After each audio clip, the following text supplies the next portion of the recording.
Cuando el hombre inventó el número 0, encerró la nada en un círculo y liberó lo contrario de la nada, el algo. Las combinaciones de los algos en un principio no eran tantas, pero con el paso del tiempo fueron muchas, tantas que el número de ceros que había que agregar para contarlas formaban una larga fila de nadas que se perdían en el infinito. El hombre tuvo miedo.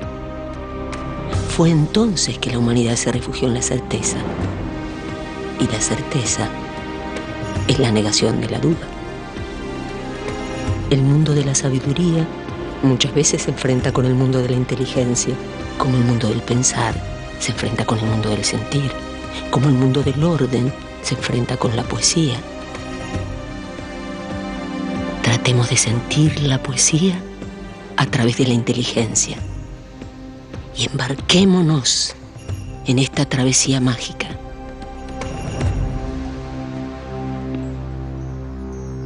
Latinoamérica, historias perdidas. Existen lugares maravillosos, sitios soñados que nadie sabe bien dónde se encuentran. A través de la historia, miles de hombres han perdido la vida buscándolos. Leyendas que hablan de fastuosas ciudades emplazadas en toda América. Lugares llenos de riquezas, sabiduría y paz. Sitios que no figuran en ningún mapa. Desde el siglo XVI, cientos de hombres se han lanzado a osadas expediciones en su búsqueda. Pero tan grande como su tesoro es el número de víctimas que su afanosa búsqueda se ha cobrado. ¿Es posible que la selva y las montañas oculten maravillosas ciudades? ¿O se trata de mitos forzados por la ambición de los conquistadores? Como empiezan estos mitos es con la llegada de los españoles a América.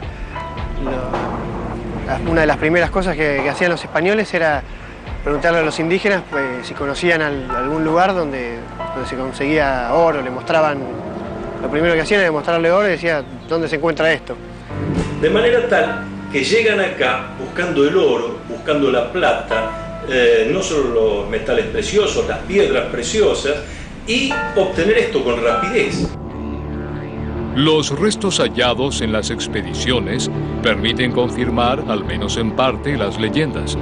Pero entonces, ¿por qué aún nadie pudo hallarlas? Reflejos de metal. El Dorado y la ciudad de los Césares.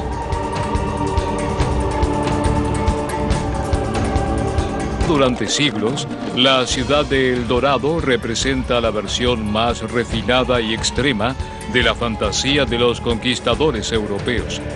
Una fuente de oro prácticamente inagotable esperando para ser recolectado. Esta búsqueda se remonta a la llegada de los españoles a tierras americanas. La superioridad relativa de los europeos en naves y en armas deslumbró a los nativos. Una desafortunada interpretación de sus antiguas profecías tal vez completaron la confusión. Se suponía que los dioses llegarían en sus poderosas naves, pero quienes llegaron fueron Cortés y Pizarro, y luego llegaron otros. El imperio incaico, uno de los objetivos de su expansión imperial hacia el sur era la búsqueda de metales preciosos, oro y plata y eventualmente cobre también. Eso es real y no es casual que en gran parte el camino incaico va cerca de sitios donde se presta la minería de los metales preciosos. Lo que más asombró a los españoles era la gran cantidad de oro que había en la región. Los nativos lo utilizaban como adornos en las puertas de las casas y construían con él diversos utensilios para uso cotidiano. Todo comenzó cuando en 1536 Gonzalo Jiménez de Quesada se internó junto a 1 millar de hombres en la selva amazónica. Siguiendo la vertiente del río Magdalena, buscaba un paso hacia Perú a través de los Andes. La penosa travesía por la selva duró casi 1 año. La hostilidad de la vegetación los agotaba. De los 1000 hombres con los que había partido, A Gonzalo Jiménez de Quesada le quedaban solo 200. Ante aquel panorama, lo único sensato era regresar.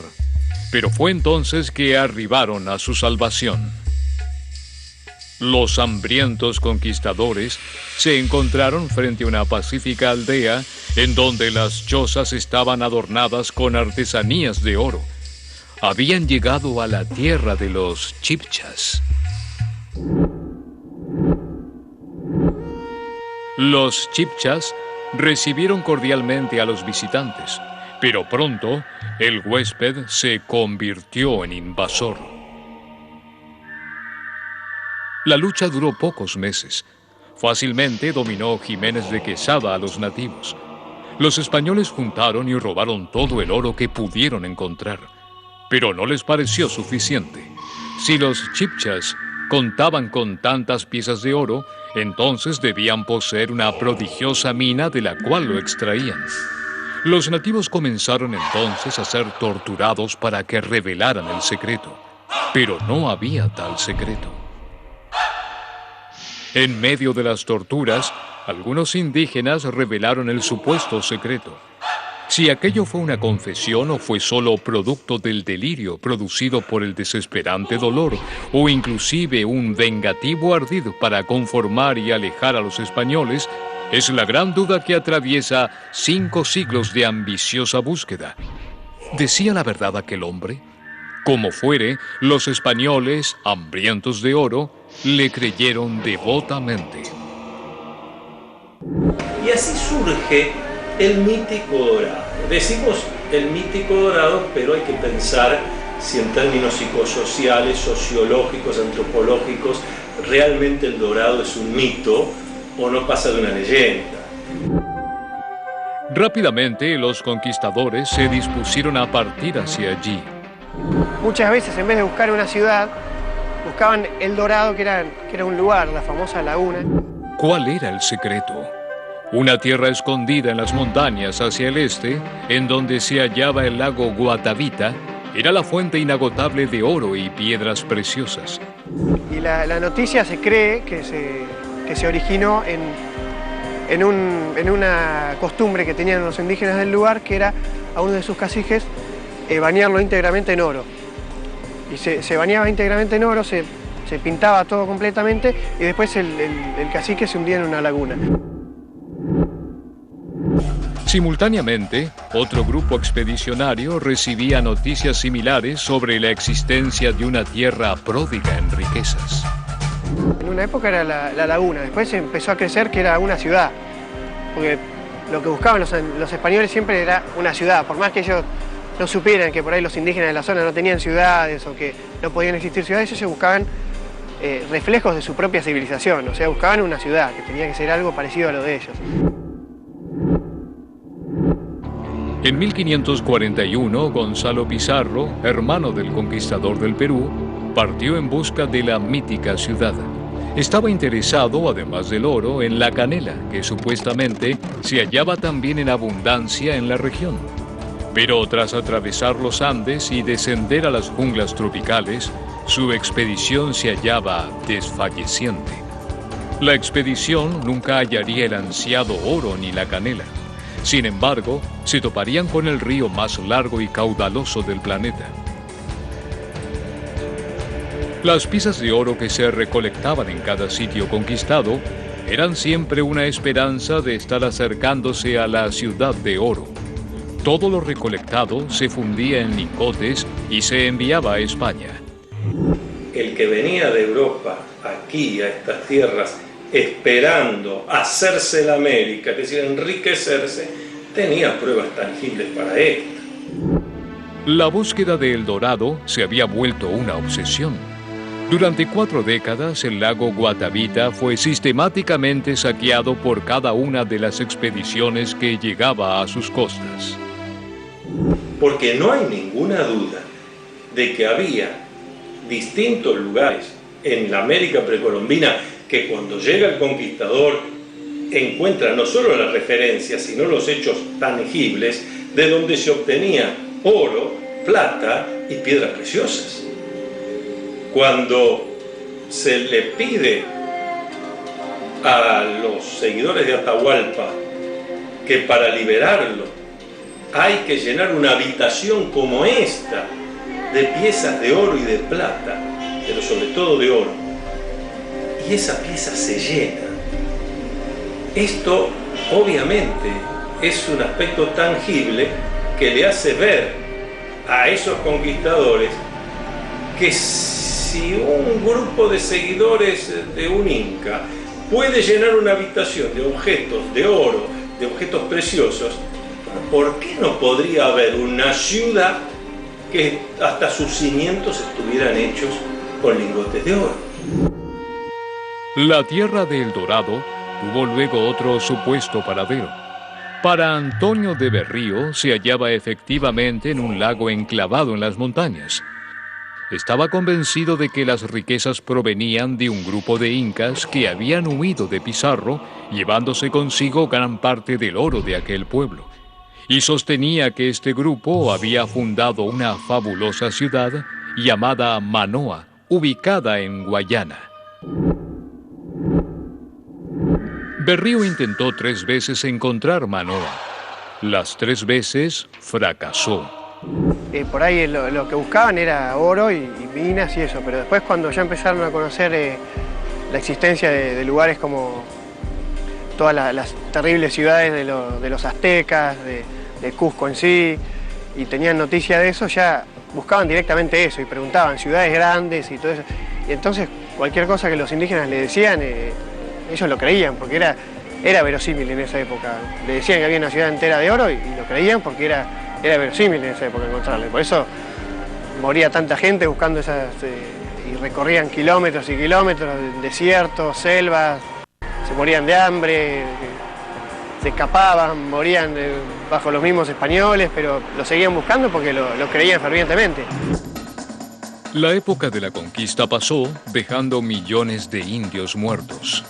Los europeos se adueñaron de todo el territorio y de sus pobladores, pero nunca pudieron encontrar el símbolo máximo de su ambición, la ciudad de El Dorado. Las expediciones en la selva solo encontraban la desgracia. ¿Estarían buscando en el lugar incorrecto?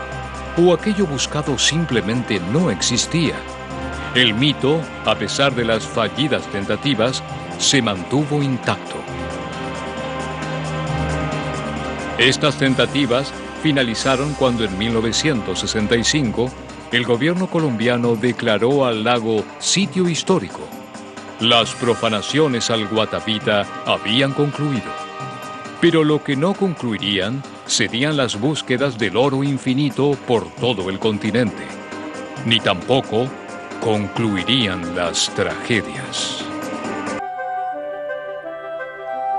Mientras la calurosa selva tropical de Sudamérica albergaba la prodigiosa ciudad de El Dorado, el frío sur del continente era escenario de la búsqueda de otra ciudad maravillosa. Tan soñada e ideal como la primera, los conquistadores de lo que luego sería Argentina y Chile la buscaron con la misma ambición. Se la conoció como la ciudad encantada de la Patagonia, El Elín o la ciudad errante. Pero su nombre más famoso era la ciudad de los Césares. La ciudad de los Césares es una creación de la gente muy particular, ya podemos arrancar, quizás se debe ese nombre a Francisco César. O sea, es una ciudad que Francisco César da su nombre a una ciudad fantástica, hoy decimos fantástica, pero que tuvo mucha realidad para muchos a través de siglos en América.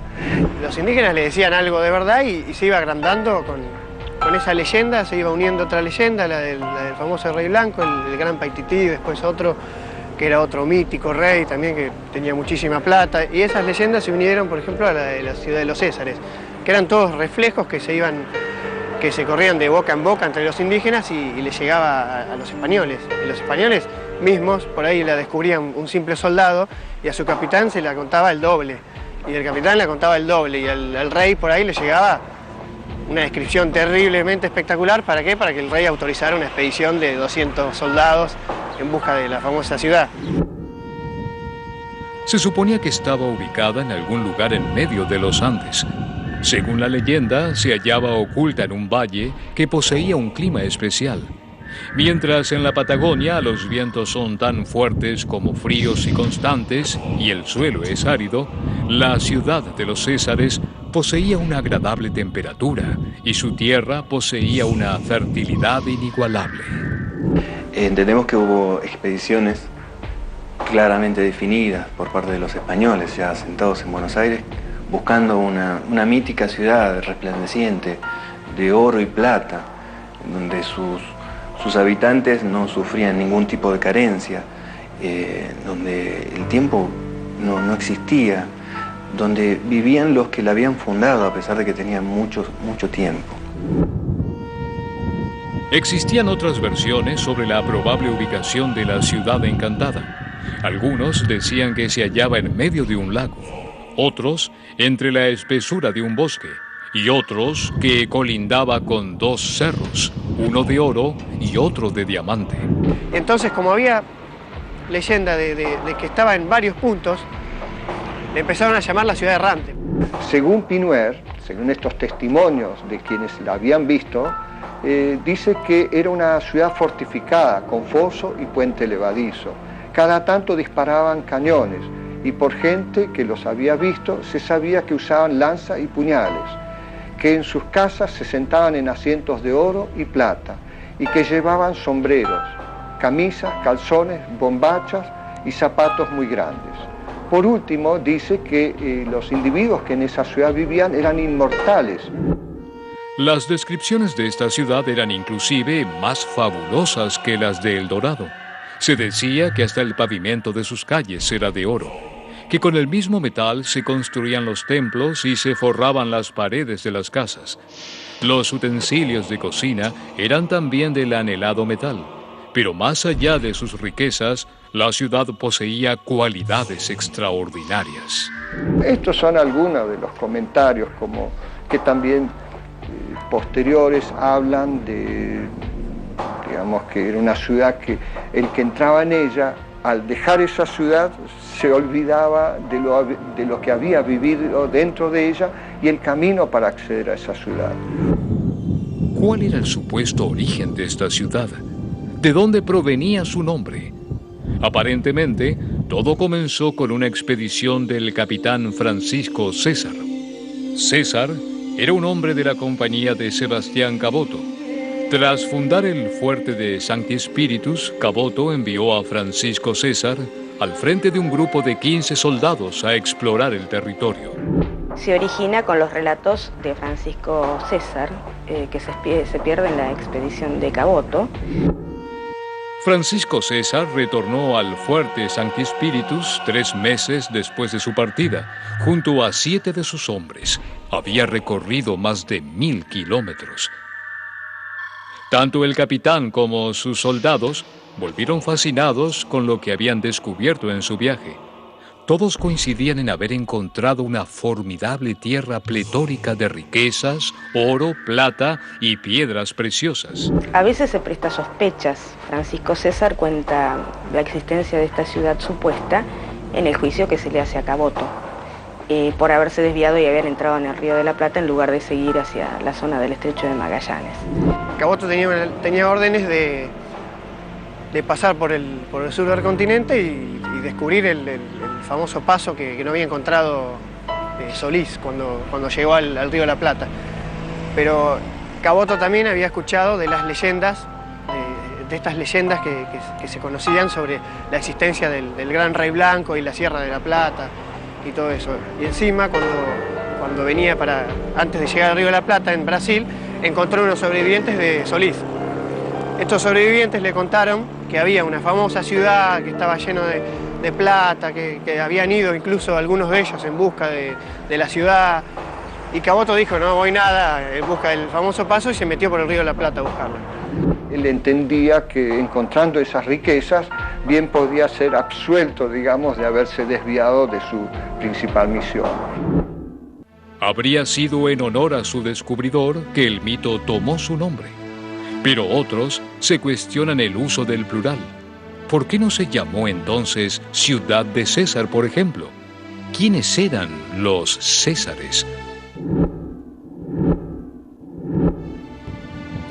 En 1534, una expedición al mando del obispo de Plasencia intentó cruzar el estrecho de Magallanes, pero las naves naufragaron y los sobrevivientes quedaron allí atrapados, lejos de cualquier socorro, y nunca se supo de ellos.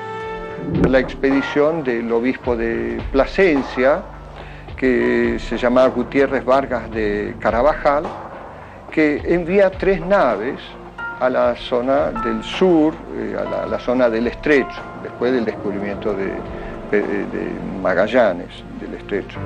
Y en 1540, de esa expedición, de esas 3 naves, una, luego de pasar la primera angostura del estrecho de Magallanes, naufraga, la nave capitana. Diego Rivera estaría a cargo, y ahí quedan los sobrevivientes sobre la costa. Simón de Alcazaba también dejó náufragos en la zona cuando intentaba poblarla. Y hubo 2 ciudades que Sarmiento de Gamboa fundó en la región. Disminuido en equipamiento y en naves, Sarmiento de Gamboa, 1584, funda cerca de lo que hoy se llama, ya de hace tiempo, Cabo Mil Vírgenes, funda Nombre de Jesús y deja gente.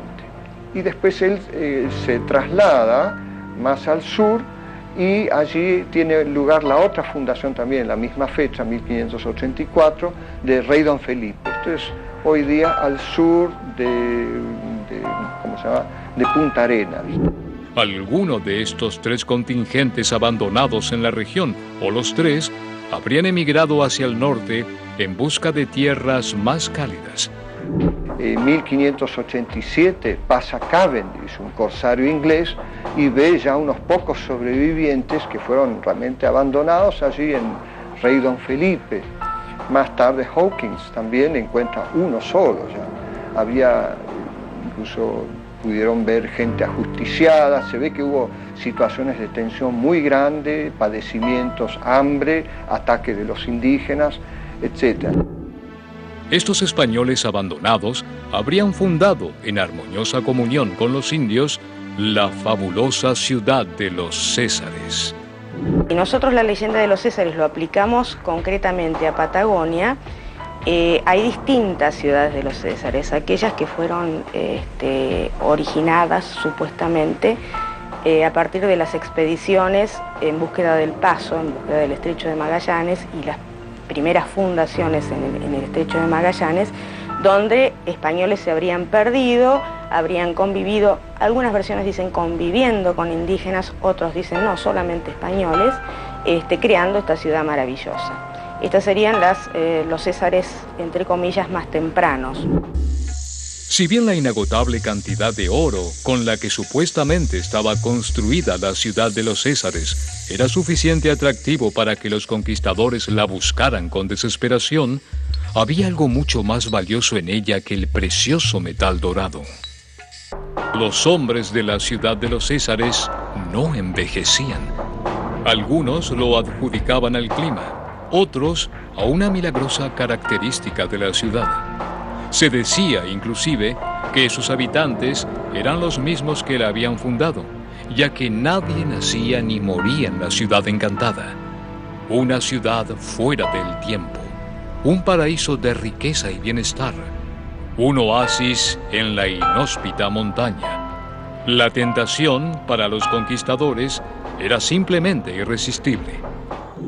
Por ejemplo, dice un documento 1601 hallado en Archivo de Indias, en las que se refiere a los Césares. Dice que viven en casas de piedra y andan vestidos y se sirven de vasijas de plata y oro, y tienen sujetos algunos de los indios, sus comarcanos, que no son tan políticos. Esta conquista es ahora la más deseada en estas partes. Una de las más importantes expediciones fue la que encabezó Hernando Arias de Saavedra, partiendo de Buenos Aires en 1604. Hernandarias, que fue gobernador del Río de la Plata, él hace una búsqueda hacia el sur, porque se ubicaba esta ciudad justamente hacia el sur, hacia la zona del Estrecho de Magallanes, o sea, entre el Estrecho de Magallanes, que originó esa población sobreviviente, hacia el norte. No se sabe cuánto más al norte, pero el sur evidentemente era el punto para buscar. Te das cuenta que no estaban muy lejos de esta región, donde abandonan la expedición. ¿Y sabes por qué la abandonaron? Porque los corrieron a tiros. De este lado de la cordillera, a tiros de arcabuz. Es decir, habían otros españoles ya. También desde Chile partieron diversas expediciones. El padre Mascardi, un jesuita evangelizador, cruzó la cordillera en 1670 y llegó hasta el Nahuel Huapi. El padre Mascardi, fundador de la misión de Nuestra Señora de los Pollas en la zona de Nahuel Huapi, junto con otros jesuitas que vinieron posteriormente, también dicen estar buscando la ciudad de los Césares. Mascardi incluso envía cartas en distintas lenguas que las pone en manos de indígenas para que estos indígenas las lleven. Y en base a ello también hizo una serie de expediciones en Patagonia en búsqueda de esta ciudad de los Césares. Pero ni estos ni las otras decenas de expediciones que partieron, ya fuera de Chile o desde Buenos Aires, encontraron nada. ¿Se trataba solo de una fabulosa leyenda adoptada con pasión por culpa de la ambición? ¿Cómo podía sostenerse aún su búsqueda? La ciudad de los Césares, en sí como tal, nosotros hoy en día y después de muchos años de investigación y de contacto, creemos que no existe como la ciudad del oro y plata que buscaban aquellos españoles por esta zona. A la ciudad de los Césares se la conocía también como ciudad errante. Para muchos, la ciudad nunca era encontrada, pues se movía. O unos se escuchaban campanazos, toques de campana. Entonces, a medida que uno se acercaba a esos toques de campana, estos se iban siempre alejando y nunca se llegaba. Otra explicación era que la ciudad era invisible, por lo que se podía atravesarla sin darse cuenta siquiera. Solo podía ser vista un Viernes Santo. Muchas veces que era errante, que era también invisible, solamente los justos la podían ver, o los primeros fundadores de esa ciudad, que eran inmortales, solamente la podían ver ellos, y algunos indígenas la podían llegar a ver. Finalmente, había quienes aseguraban que la ciudad solo podía ser vista el día del juicio final, por lo que cuando la ciudad fuera vista, se acabaría el mundo. La época en que surgen estos relatos es una época de aún novelas de caballería, de aún resabios de hidalgos, y que sobre todo está avalada por lo que encuentra Pizarro en Perú. Y esta misma leyenda de los Césares es también, a lo largo del tiempo, utilizada como excusa, como impulso para hacer determinados tipos de expediciones o lograr determinados tipos de concesiones. Se creía después, a partir de los náufragos, que eran cristianos. Incluso muchas veces partían expediciones que tenían que buscarlos a estos cristianos para poder llevarles la palabra de Dios nuevamente. ¿Dónde se encuentran ocultas estas ciudades? Porque nadie puede dar con ellas. El Dorado y la ciudad de los Césares son solo dos de las muchas ciudades ocultas de América. Toda leyenda tiene algo de verdad, algo de realidad. Desde la ciudad de Cíbola, el Paipiti, hasta las Amazonas y nosotros la ciudad de los Césares aquí en el sur. Creemos que todos esos mitos y todas esas leyendas en realidad son un poco de verdad, de historia que fueron pasando de pueblo a pueblo y que la mejor manera de contarlo fue a través de un mito o de una leyenda, ¿no es cierto? Por algún motivo, algo o alguien impide que sean halladas. Pero la atracción que ejercen sobre sus buscadores nunca descansa. ¿Cuál es su secreto? Ciertas filosofías sostienen que no se trata de una búsqueda material. No son montañas frías, ni ríos violentos, ni selvas impenetrables los verdaderos obstáculos. No son osados precipicios ni insondables lagos los que ocultan estas ciudades. La ciudad de los Césares, se conoce como, míticamente. A partir de un mito se empieza a buscar la ciudad de los Césares, desde lo que nosotros entendemos. Una ciudad habitada hoy en día por seres de lo que conocemos como la Hermandad Blanca. Ellos custodiarían la verdadera historia de la humanidad. Nos vimos envueltos en relación a este tema de la ciudad de los Césares a partir de contactos con seres de otros mundos que nos sugerían un encuentro con una suerte de remanentes, seres remanentes de una cultura muy, muy antigua que habría sido la Atlántida y que habrían fundado ciertos, como dicen ellos, retiros intraterrenos. La verdadera historia de la humanidad sería el tesoro más grande que estos seres estarían guardando y que nosotros algún día tenemos que llegar a ser poseedores de eso. No sería, las riquezas que ellos tendrían no serían ni oro, ni plata, ni piedras preciosas, sino el tesoro más grande que guardan es esta historia, nuestra propia historia.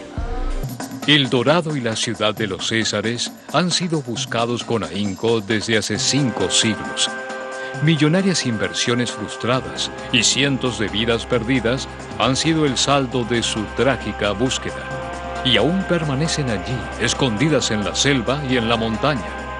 Ni la apasionada ambición de los primeros buscadores, ni la avanzada tecnología y experiencia de los últimos han logrado dar con ellas. Y quizás puedan pasar no 5 siglos más, sino 50, sin que las haya, pues tal vez estén buscando mal. Vendría a ser una ciudad intraterrena. O sea, estamos partiendo de una serie de mitos y leyendas ancestrales. Una ciudad intraterrena es un retiro de la Hermandad Blanca. Nosotros conocemos a la Hermandad Blanca a través de unos seres que habrían sido remanentes de una civilización que conocemos como la Atlántida. De que hace 25.000 años de los nuestros, 2 grandes civilizaciones, los seres de Orión y los seres de las Pléyades, seres extraterrestres, fueron enviados a la Tierra en calidad de guardianes y vigilantes. Por eso mismo, es posible atravesar la ciudad de los Césares sin siquiera darse cuenta. No se trata de cuán lejos puedan los exploradores caminar, ni de su resistencia a las inclemencias ambientales. Los iniciados entienden al ser humano.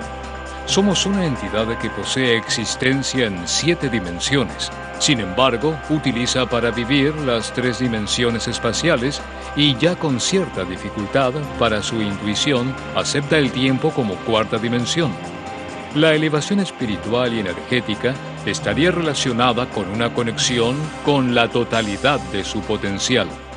A partir de esta búsqueda, no específicamente de la ciudad de los Césares, sino del encuentro con estos seres, de la Hermandad Blanca, pudimos encontrarnos con todos esos mitos y leyendas. ¿Habría que atravesar un límite espiritual para hallar estas ciudades? Es un hecho que las expediciones que las buscaron y que fracasaron eran llevadas por una motivación bien diferente. Y de ser necesaria una revolución espiritual interna para ingresar a ellas, es dudoso que los ambiciosos buscadores de tesoros puedan algún día hacerlo. La consecuencia de la condición para poder llegar al fantástico oro sería ya no estar materialmente interesado en él. De encontrar verdaderas riquezas en oro y plata, entendemos que a lo mejor fue un poco esa necesidad de encuentro de riquezas materiales lo que podría haber traído a estos españoles en la búsqueda de la ciudad de los Césares. Para estas escuelas herméticas, El Dorado coincidiría con la ciudad llamada Paititi, un retiro espiritual en donde se refugiaron los últimos incas.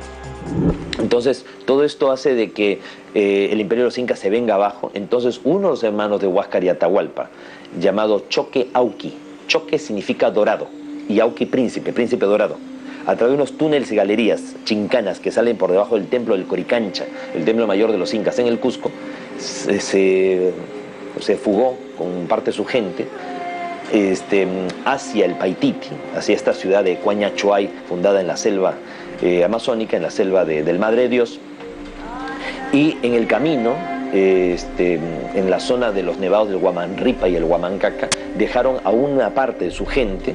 Actualmente existe todavía el Ayllu, la comunidad de Queros, los indígenas que viven como los incas hace 500 años, cuidando el paso a más de 5.000 metros de altura para llegar al valle de Cochnipata, el Valle de la Luna Azul, donde estaría esta ciudad, donde ellos guardaron el tesoro más valioso de los incas.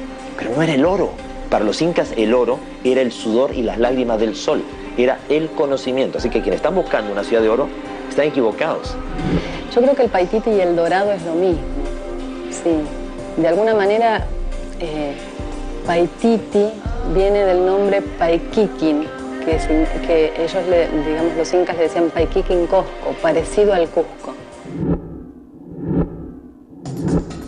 Además de El Dorado y la ciudad de los Césares, existirían numerosas ciudades ocultas a lo largo del continente. Se trata de retiros espirituales intraterrenos existentes en un plano físico de vibración diferente. Según los extraterrestres, la Tierra no es hueca. O sea que la pirósfera o la barísfera, el núcleo incandescente del planeta, no es como muchos piensan un sol interior suspendido en vacío, sino que es la corteza terrestre la que estaría atravesada por una red de túneles y galerías que atraviesan todo el planeta. Y entonces de tramo en tramo habrían ciudades intraterrenas, ciudades completas que tienen la energía o la tecnología o el conocimiento para poder vivir sin, en este caso, la luz del sol o a través de un sistema de espejos. ¿Por qué existen estas ciudades? ¿Cuál es su finalidad? La respuesta está íntimamente ligada con lo imposible de hallarlas. Nosotros comprendimos al fin que esa riqueza no era ni más ni menos que una riqueza en conocimiento. El conocimiento de quiénes somos y de dónde venimos, esa historia perdida de nosotros, historia perdida de la humanidad. Pues también han recibido parte de ese conocimiento para sobrevivir allí, guardando el conocimiento pues oculto de la historia de la humanidad, que está llegando ya el momento en que se ha dado a conocer a la luz pública. ¿Es su esencia espiritual la que vuelve inhallables a estas ciudades para los codiciosos buscadores? Bueno, a estos lugares no se puede ir si a uno no lo invitan. O sea, uno tiene que ser convocado, invitado por una fuerza superior, por una jerarquía superior. Estamos hablando que la Hermandad Blanca, los retiros interiores, tiene gente de superficie, gente infiltrada en medio de nuestra sociedad, que puede ir tomándole el pulso a la sociedad e incluso hacer invitaciones directas a personas. Hay personas que reciben esa invitación casi de una forma telepática o espiritual. La ciudad de los Césares es un retiro más de todos los que hay en el planeta. Es un retiro al que nosotros llegamos o contactamos a través de ciertos mensajes de lo que nosotros decimos como hermanos mayores o guías, que nos llevan a una zona determinada cercana al lago Nahuel Huapi y que se encontraría,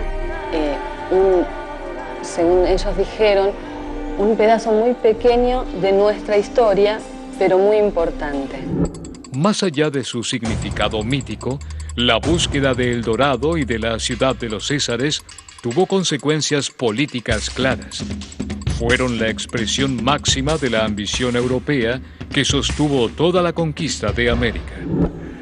Esto es entre tantas cosas, y yo creo que era un poco uno de los objetivos, recuerdo, de esta conquista, donde la gente realmente, el hispano en ese tiempo arriesgaba su vida y dejaba su vida, era en procura de estas riquezas, que si no las veía, las imaginaba factibles. Ese era el leitmotiv. Pero la mayoría se creía cualquier cosa que los indígenas le contaran porque lo querían creer. En su búsqueda, los exploradores sufrieron muertes y frustraciones sin lograr su propósito. Pero en su intento dejaron casi accidentalmente una completa cartografía del continente. Descubrieron ríos, montes y cascadas y documentaron sobre las costumbres de los habitantes nativos. Lamentablemente, muchos hicieron algo más que observar. Mucho de estas fantásticas ciudades no se pudo encontrar, entonces un negocio seguro era la cacería de indígenas y la venta de ellos como esclavos. Y eso es otra historia, pero era una realidad, ese era un negocio el más seguro. Pero no abandonar la idea de ubicar la ciudad de los Césares. Yo decía que ha sido muchas veces usado como excusa esto de la ciudad de los Césares. La primera referencia escrita que existe sobre el lago Nahuel Huapi es una referencia a la entrada del capitán Juan Fernández. El capitán Juan Fernández en realidad vino, y lo deja expresamente clara la crónica, a maloquear indígenas, es decir, a tomar indígenas, llevárselos nuevamente a Chile, porque los indígenas de esta zona de Patagonia no tenían la experiencia guerrera del mapuche, y venderlos como esclavos. Los intentos continuaron hasta el presente. Hombres provistos de tecnología, educados bajo las reglas del riguroso conocimiento científico, siguieron buscando la riqueza de las ciudades de oro. Si mitos y leyendas bastaban hace 5 siglos para movilizar a los exploradores, en el siglo XX, en cambio, las inversiones requerían cierta garantía palpable, cierta información que justificara la empresa. ¿Por qué los hombres modernos siguieron sosteniendo la existencia de estas ciudades? ¿Pueden realmente existir estos maravillosos paraísos terrenales? Se encuentran, son en realidad más leyendas y más incógnitas, más que certezas. Porque siempre se sigue buscando, porque la leyenda del Dorado es más fácil de que siga existiendo, porque la zona lo permite, como es una zona de selvas y que hace casi imposible encontrar algo ahí, porque si uno va caminando es casi imposible buscarlo. Desde el cielo también es casi imposible encontrar, hay que estudiar fotos satelitales durante meses y meses y años, las fotos mismas, para darse cuenta que hay alguna pequeña diferencia en el follaje que puede indicar que haya algo ahí. Las expediciones que en el siglo XVI salieron en búsqueda de las maravillosas ciudades perdidas estaban motivadas por la ambición y la fe. El costo de tales emprendimientos era generalmente las vidas de los exploradores y sobre todo la de sus esclavos. Pero los hombres continúan, aún en el presente, tratando de localizar estos paraísos. ¿Qué es lo que saben estos hombres? ¿Qué los impulsa a alentar estas nuevas búsquedas? Tuve la oportunidad de hacer un viaje de 18 días con un grupo de compañeros hacia las selvas del Amazonas, hacia la zona del Madre de Dios, frontera en el Perú con el Brasil, donde se afirma que estaría ahí la legendaria ciudad del Dorado de los Incas, la ciudad de Paititi o de Coañachuay. Nosotros hemos explorado con algunos grupos nuestros, gente de contacto, la zona esta de San Carlos de Bariloche, las montañas y todo.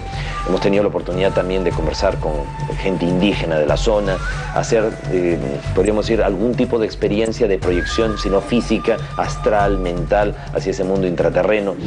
De parte nuestra surge esa necesidad de buscar lo que en esas experiencias de contacto se nos decía que encontremos, o que vayamos a un encuentro con estos seres. Entonces, nuestra necesidad era la de cumplir con todo aquello. Poco a poco se fue armando un libro, una hoja de ruta en donde surgía información para llegar al lugar. Al lugar al que nosotros accedimos en la expedición de marzo del 2001, en esta expedición nosotros nos dirigimos luego de 2 horas y media más o menos de navegación a través del lago Nahuel Huapi hacia un sector del Parque Nacional denominado como zona intangible. Nosotros entramos a través del límite de esta zona intangible y luego de unas 5 o 6 horas de abrirnos paso entre las cañas coligüe y el bosque denominado selva valdiviana, nosotros nos encontramos con un lugar de alguna manera, yo te diría como mágico, en un lugar que de golpe cambió bastante en la energía del lugar, incluso físicamente se veía diferente. En ese momento hacía mucho frío, en ese lugar no se sentía el frío. Actualmente, no solo intereses económicos están en juego.